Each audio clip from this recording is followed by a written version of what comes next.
I believe completely in the free and complete rights of all people, no matter what their sex, no matter which of the two sexes they are. All right, that's what I believe. All right, I believe that men and women have rights, and they should have, free exercise to make any choice they want.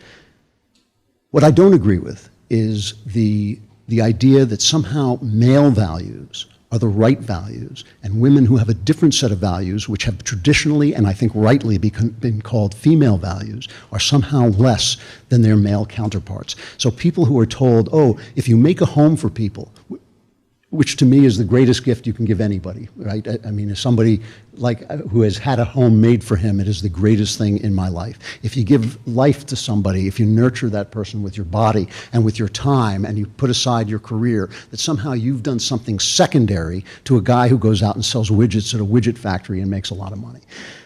That to me is what feminists have essentially maneuvered themselves into, and I disagree with them completely. I think that one of the great joys of life is that there are men and women. I think that this is one of the blisses of life, and they've made it a problem.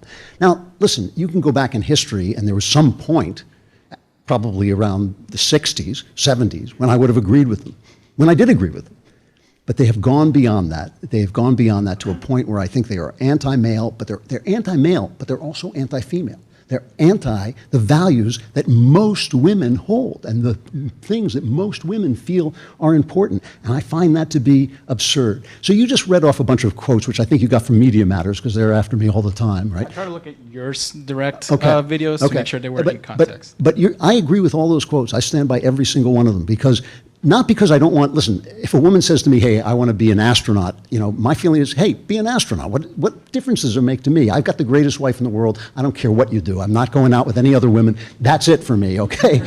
So I'm good. Please make the choices that you want, but don't let people tell you that your secret dreams, your deepest dreams, are somehow invalid because they don't serve their political purposes. That is my problem with feminism as a political movement, okay?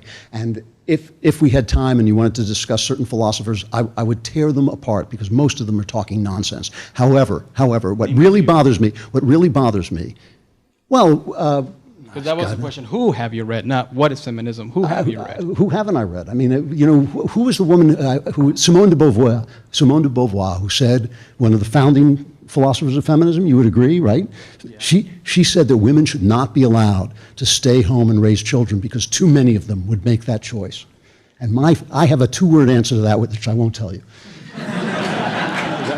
Anyway, look,